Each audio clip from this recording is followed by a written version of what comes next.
ನಮಸ್ಕಾರ ವೀಕ್ಷಕರೇ, ನ್ಯೂಸ್ ಫೋರ್ಕರ್ಗೆ ಸ್ವಾಗತ. ನಾನು ಸತೀಶ್ ಹೊಸಹಳ್ಳಿ. ಸಿದ್ದರಾಮಯ್ಯನವರು ಮತ್ತೊಮ್ಮೆ JDSಗೆ ಹೋಗ್ತಕ್ಕಂಥ ಯೋಚನೆಯನ್ನು ಮಾಡಿದ್ದಾರೆ. ಸಿದ್ದರಾಮಯ್ಯನ ಟೀಮ್ನಲ್ಲಿರ್ತಕ್ಕಂಥ ಬಹುದೊಡ್ಡ ನಾಯಕ ಕುಮಾರಸ್ವಾಮಿಯೊಂದಿಗೆ ಮಾತುಕತೆಯಲ್ಲಿ ತೊಡಗಿದ್ದಾರೆ. ಹಾಗಾದರೆ ಸಿದ್ದರಾಮಯ್ಯ ಕಾಂಗ್ರೆಸ್ ತೊರೆದು JDSನ ಮತ್ತೊಮ್ಮೆ ಸೇರ್ತಾರ ಅಥವಾ ತನ್ನದೇ ಆದಂಥ ಒಂದು ಹೊಸ ಪಕ್ಷವನ್ನು ಹುಟ್ಟಾಕ್ತಾರ?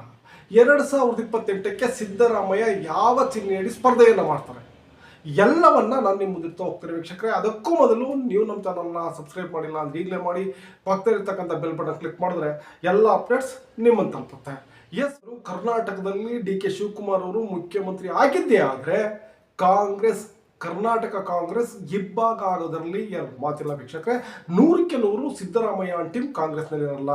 ಕಾಂಗ್ರೆಸ್ ಹೈಕಮಾಂಡ್ ಏನಿದೆ, ಕಾಂಗ್ರೆಸ್ ಹೈಕಮಾಂಡ್ DK ಶಿವಕುಮಾರ್ ಅವ್ರನ್ನ ಮುಖ್ಯಮಂತ್ರಿ ಮಾಡಿದ್ದೇ ಆದರೆ ಸಿದ್ದರಾಮಯ್ಯ ಟೀಮ್ ಪಕ್ಷದಿಂದ ಕಾಲಿನ ಹೊರಕ್ಕಿಟ್ಟತ್ತೆ ಅಂತ ಹೇಳಲಾಗ್ತಾ ಇದೆ. ಸೊ ಈಗಾಗಲೇ ಸಿದ್ದರಾಮಯ್ಯನ ಟೀಮ್ನಲ್ಲಿ ಗುರುತಿಸ್ಕೊಂಡಿರ್ತಕ್ಕಂಥ ಉತ್ತರ ಕರ್ನಾಟಕದ ಬಹುದೊಡ್ಡ ನಾಯಕರೊಬ್ಬರು JDSಗೆ ಕಾಲಿಡ್ತಕ್ಕಂಥ ಯೋಚನೆಯನ್ನು ಮಾಡಿದ್ದಾರೆ. ಆದರೆ ಸ್ವಾಭಿಮಾನಿ ಸಿದ್ದರಾಮಯ್ಯ ಯಾವುದೇ ಕಾರಣಕ್ಕೂ ಅಂತಹ ತಪ್ಪನ್ನ, JDS ಜೊತೆ ಹೋಗ್ತಕ್ಕಂತಹ ತಪ್ಪನ್ನ ಯಾವುದೇ ಕಾರಣಕ್ಕೂ ಮಾಡಲ್ಲ ಅಂತ ಹೇಳಲಾಗ್ತಾ ಇದೆ ವೀಕ್ಷಕರೇ. ಸೊ ಅದ್ರ ಬದಲಾಗಿ ಸಿದ್ದರಾಮಯ್ಯ ಟೀಮ್ ABPJD ಅಂದರೆ ಮೊದಲೇ ಏನು ಕಟ್ಟಿ ಅದನ್ನ ಆಗಲ್ಲ ಅಂತ ಬಿಟ್ಟು ಬಂದಿದ್ರು, ಅದೇ ABPJDಯನ್ನು ಪುನಃ ಕಟ್ಟತಕ್ಕಂಥ ಯೋಚನೆಯನ್ನ ಮಾಡ್ತಾ ಇದ್ದಾರೆ ಅಂತ ಹೇಳಲಾಗ್ತಾ ಇದೆ. ನೋಡಿ, ಈ ರಾಜ್ಯದಲ್ಲಿ, ಕರ್ನಾಟಕದಲ್ಲಿ ಸ್ಥಳೀಯ ಪಕ್ಷಗಳನ್ನು ಹುಟ್ಟಾಕ್ತಾ ಇರ್ತಕ್ಕಂಥ ಇದೇ ಮೊದಲಲ್ಲ. ದೇವೇಗೌಡರು ಒಬ್ಬರೇ ಇಲ್ಲ. ಈ ರಾಜ್ಯದಲ್ಲಿ ದೇವರಾಜ ಅರಸು ಅವರು ಕೂಡ ಒಂದು ಸ್ಥಳೀಯ ಪಕ್ಷವನ್ನು ಹುಟ್ಟಾಕಿದ್ರು, ಲೋಕಲ್ ಪಾರ್ಟಿಯನ್ನು ಕಟ್ಟಿದ್ರು. ಆದರೆ ದೇವರಾಜ ಅರಸು ಅವರು ಕೂಡ ಕಟ್ಟಿದ್ರು, ಆ ಪಾರ್ಟಿಯನ್ನು ಮುನ್ನಡೆಸಲಿಕ್ಕಾಗಲಿಲ್ಲ, ಅದು ಅಲ್ಲೇ ಫೇಲ್ಯೂರ್ ಆಯಿತು. ನಂತರ ಎಸ್ ಬಂಗಾರಪ್ಪ ಕೂಡ ಒಂದು ಲೋಕಲ್ ಪಾರ್ಟಿಯನ್ನು ಹುಟ್ಟಾಕಿದ್ರು, ಅದು ಕೂಡ ಸಕ್ಸಸ್ ಆಗಲಿಲ್ಲ. ರಾಮಕೃಷ್ಣ ಹೆಗಡೆ ಅವರು ಕಟ್ಟಿದ್ರು, ಅದು ಕೂಡ ಸಕ್ಸಸ್ ಆಗಲಿಲ್ಲ. ದೇವೇಗೌಡರನ್ನ ಹೊರತುಪಡಿಸಿ ಈ ರಾಜ್ಯದಲ್ಲಿ ಬೇರೆ ಯಾರೇ ಪಕ್ಷವನ್ನ ಕಟ್ಟಿದ್ರು ಆ ಪಕ್ಷ ಈ ರಾಜ್ಯದಲ್ಲಿ ಸಕ್ಸಸ್ ಆಗಿಲ್ಲ. ನೋಡಿ, ಯಡಿಯೂರಪ್ಪನವರು ಕೂಡ ಕಟ್ಟಿದ್ರು, ಆದರೆ ಯಡಿಯೂರಪ್ಪ ಕೂಡ ಫೇಲ್ಯೂರ್ ಆದ್ರು. ಆದರೆ ಸಿದ್ದರಾಮಯ್ಯನ ವಿಚಾರದಲ್ಲಿ ಆಗಾಗಲಿಕ್ಕೆ ಸಾಧ್ಯ ಇಲ್ಲ ಅಂತ ರಾಜಕೀಯ ತಜ್ಞರು ಹೇಳ್ತಾ ಇದ್ದಾರೆ. ಸಿದ್ದರಾಮಯ್ಯನ ವಿಚಾರದಲ್ಲಿ ಅವು ಅನ್ವಯಿಸಲ್ಲ. ಕಾರಣ ಏನಂತ ಅಂದ್ರೆ, ಸಿದ್ದರಾಮಯ್ಯನ ಜೊತೆ ಇದ್ದಾರಲ್ಲ ಅವ್ರು ಯಾರು ಕೂಡ ಸಿದ್ದರಾಮಯ್ಯನ ಹೆಸರು ಗೆಲ್ತಕ್ಕಂಥವ್ರೇ ಅಲ್ಲ, ತಮ್ಮದೇ ಹೆಸರನ್ನ ಹೊಂದಿರತಕ್ಕಂಥವ್ರು. ತಮ್ಮ ಕ್ಷೇತ್ರದಲ್ಲಿ ಯಾವುದೇ ಚಿಹ್ನೆಯಡಿ ಸ್ಪರ್ಧೆ ಮಾಡಿದ್ರು ಗೆಲ್ತಕ್ಕಂಥ 40ರಿಂದ 50 ಜನ ಶಾಸಕರು ಅಥವಾ ಸಿದ್ದರಾಮಯ್ಯ ಹಿಂಬಾಲಕರಿದ್ದಾರೆ. 40ರಿಂದ 50 ಜನ ಗ್ಯಾರಂಟಿ ಗೆಲ್ತಾರೆ. ಅವರು ಯಾವುದೇ ಚಿಹ್ನೆಯಡಿ ಸ್ಪರ್ಧೆಯನ್ನು ಮಾಡಲಿ, ಜಮೀರ್ ಅಹಮದ್ ಖಾನ್ ಇರ್ಬೋದು, ಸತೀಶ್ ಜಾರಕಿಹೊಳಿ ಇರ್ಬೋದು, ಮಹದೇವಪ್ಪ ಇರ್ಬೋದು, ವೆಂಕಟೇಶ್ ಇರ್ಬೋದು, ಇವರೆಲ್ಲರೂ ಕೂಡ ಯಾವುದೇ ಚಿಹ್ನೆ, ತನ್ನದೇ ಆದಂಥ ಹೆಸರು ಹೊಂದಿರತಕ್ಕಂಥವ್ರು ಯಾವುದೇ ಚಿಹ್ನೆಯಡಿ ಸ್ಪರ್ಧೆ ಮಾಡಿದ್ರು ಗೆಲುವನ್ನ ಕಾಣ್ತಾರೆ ಅಂತ ಹೇಳಲಾಗ್ತಿದೆ. ಸೊ ಹಾಗಾಗಿ ABPJDಯನ್ನು ಕಟ್ಟಿದ್ದೇ ಆದರೆ ಪ್ರಗತಿಪರ ಜನತಾದಳವನ್ನು ಹುಟ್ಟಾಕಿ ಮುನ್ನಡೆಸಿದ್ದೆ ಆದರೆ, ಜೊತೆಗೆ ನೋಡಿ ಸಿದ್ದರಾಮಯ್ಯ ಏನಿದ್ದಾರೆ, ಸಿದ್ದರಾಮಯ್ಯ ಇವರೆಲ್ಲರೂ ಯಾರು, ಬಂಗಾರಪ್ಪ ಇರ್ಬೋದು, ದೇವರಾಜ ಅರಸು ಇರ್ಬೋದು, ಇವರೆಲ್ಲರೂ ಕೂಡ ಅಹಿಂದ ಪರವಾಗಿ ಕೆಲಸವನ್ನ ಮಾಡಿದ್ರು. ಆದರೆ ಅಹಿಂದವನ್ನ ವೋಟ್ ಬ್ಯಾಂಕ್ ಆಗಿ ರೂಪಿಸಿರಲಿಲ್ಲ. ಆದರೆ ಸಿದ್ದರಾಮಯ್ಯ ಅಹಿಂದವನ್ನ ತನ್ನ ವೋಟ್ ಬ್ಯಾಂಕ್ ಆಗಿ ರೂಪಿಸಿದ್ದಾರೆ. ಪಕ್ಷ ಅನ್ನೋಕ್ಕಿಂತ ಸಿದ್ದರಾಮಯ್ಯನ ವೋಟ್ ಬ್ಯಾಂಕ್ ಆಗಿ ರೂಪಿಸಿದ್ದಾರೆ. ಸಿದ್ದರಾಮಯ್ಯ ಟೀಮ್ ಎಲ್ಲೇ ಹೋದ್ರೂ ಕೂಡ ಅಹಿಂದ ಬಹುತೇಕ ಅಹಿಂದ ಅವ್ರನ್ನ ಫಾಲೋ ಮಾಡುತ್ತೆ.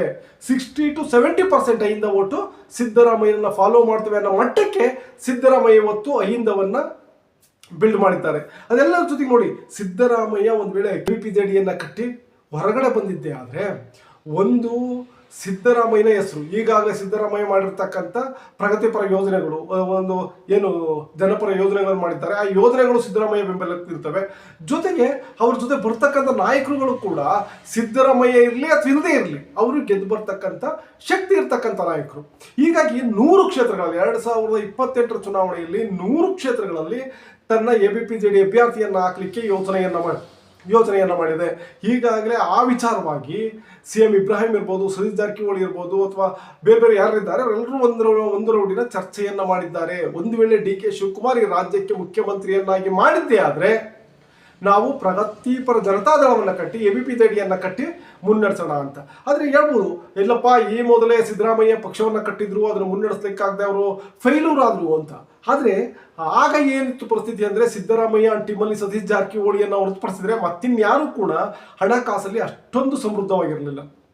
ಆದರೆ ಈಗ ಇರ್ತಕ್ಕಂಥ ಟೀಮ್ ಏನಿದೆ ಸಿದ್ದರಾಮಯ್ಯಂದು, ಪ್ರತಿಯೊಬ್ಬರು ಕೂಡ 50ರಿಂದ 60 ಜನ ಶಾಸಕರು ತಮ್ಮದೇ ಖರ್ಚಲ್ಲಿ ಚುನಾವಣೆಯನ್ನು ಎದುರಿಸಿ ಗೆಲ್ಲುವ ಮಟ್ಟಕ್ಕೆ ಬಂದಿದ್ದಾರೆ. ಜೊತೆಗೆ ತನ್ನಲ್ಲಿ ತಾನು ಗೆಲ್ಲದಂದರೆ ತನ್ನ ಜೊತೆಗಾರರನ್ನು ಕೂಡ ಗೆಲ್ಲಿಸಿಕೆ ಬರುವಂಥ ಶಕ್ತಿಯನ್ನು ಹೊಂದಿದ್ದಾರೆ. ಜೊತೆಗೆ ನೋಡಿ, ಏನು ABPJDಯನ್ನು ಕಟ್ಟಿದ್ದೇ ಆದರೆ ರಮೇಶ್ ಜಾರಕಿಹೊಳಿ ಇರ್ಬೋದು, BJPಗೆ ಬಿಟ್ಟೋಗಿದ್ರಲ್ಲ, ಕಾಂಗ್ರೆಸ್ ಇದ್ದಾಗ ಭಾರತೀಯ ಜನತಾ ಪಕ್ಷಕ್ಕೆ ಹೋಗಿದಾರಲ್ಲ ಅವರೆಲ್ಲರೂ ವಾಪಸ್ ಸಿದ್ದರಾಮಯ್ಯ ಟೀಮನ್ನೇ ಸೇರ್ತಾರೆ. ಅದೆಲ್ಲಕ್ಕಿಂತ ಹೆಚ್ಚಾಗಿ ಬಿಜೆಪಿ ಜೊತೆಯ ಹೊಂದಾಣಿಕೆಯನ್ನು ಏನು ವಿರೋಧಿಸ್ತಾ ಇದ್ದಾರೆ 8ರಿಂದ 10 ಜನ ಶಾಸಕರು. ಈ 8ರಿಂದ 10 ಜನ ಶಾಸಕರು ಬಹುತೇಕ ಸಿದ್ದರಾಮಯ್ಯ ಟೀಮ್ ಸೇರ್ತಾರೆ ಅಂತ ಹೇಳಲಾಗ್ತದೆ. ಎಬಿಪಿ ಜೆಡಿ ರಚನೆ ಆಗಿದ್ದೆ ಆದರೆ ಭಾರತೀಯ ಜನತಾ ಪಕ್ಷದಲ್ಲಿ ಬಂಡಾಯ ಎದ್ದಿರ್ತಕ್ಕಂಥವರು, ಕಾಂಗ್ರೆಸ್ಸಿಂದ ಸಿದ್ದರಾಮಯ್ಯ ಜೊತೆ ಬಂದವರು, ಜೊತೆಗೆ JDS ಅಲ್ಲಿರ್ತಕ್ಕಂಥ 8ರಿಂದ 10 ಜನ ಶಾಸಕರು ಎಬಿಪಿ ಜೆಡಿಯನ್ನ ಸೇರ್ತಾರೆ ಅಂತ ಹೇಳಲಾಗ್ತಾ ಇದೆ ವೀಕ್ಷಕರೇ. ಸೊ ಬಹುತೇಕ ಮುಂದಿನ ಚುನಾವಣೆ ಒಂದು ವೇಳೆ ಡಿ ಕೆ ಶಿವಕುಮಾರ್, ಯಾಕೆಂದ್ರೆ ಈಗ ಡಿ ಕೆ ಶಿವಕುಮಾರ್ ಮುಖ್ಯಮಂತ್ರಿ ಮಾಡಲಿಲ್ಲ ಅಂದ್ರೂ ಕೂಡ 28ಕ್ಕೆ ಡಿ ಕೆ ಶಿವಕುಮಾರ್ ನೇತೃತ್ವದಲ್ಲಿ ಚುನಾವಣೆಗೆ ಹೋಗ್ತಕ್ಕಂಥದ್ದು ಬಹುತೇಕ ಪಕ್ಕ.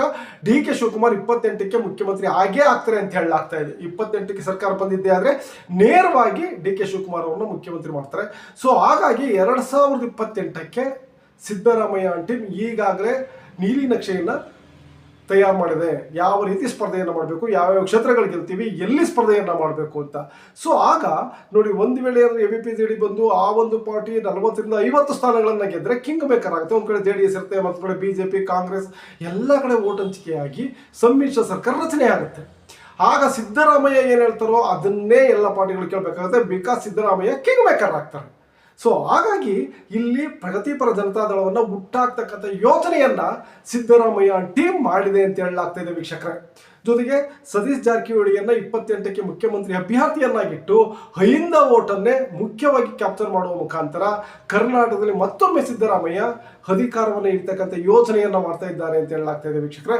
ಸಿದ್ದರಾಮಯ್ಯ ಪಕ್ಷವನ್ನು ಬಿಟ್ಟರೆ ಜನ ಬೆಂಬಲವನ್ನು ಕೊಡ್ತಾರ. ಯಾಕೆಂದ್ರೆ ಈಗಾಗಲೇ ದೇವರಾಜ ಅರಸು ಅಂತ ಅವರೇ ಪಾರ್ಟಿಯನ್ನ ಕಟ್ಟಿ ಅದನ್ನ ಮುನ್ನಡೆಸ್ಲಿಕ್ಕಾಗಲಿಲ್ಲ, ಬಂಗಾರಪ್ಪ ಅಂತವ್ರಾಗಲಿಲ್ಲ, ಇವರೆಲ್ಲರೂ ಫೇಲರ್ ಆಗಿರ್ಬೇಕಾದ್ರೆ ಸಿದ್ದರಾಮಯ್ಯ ಸಕ್ಸಸ್ ಆಗ್ತಾರ.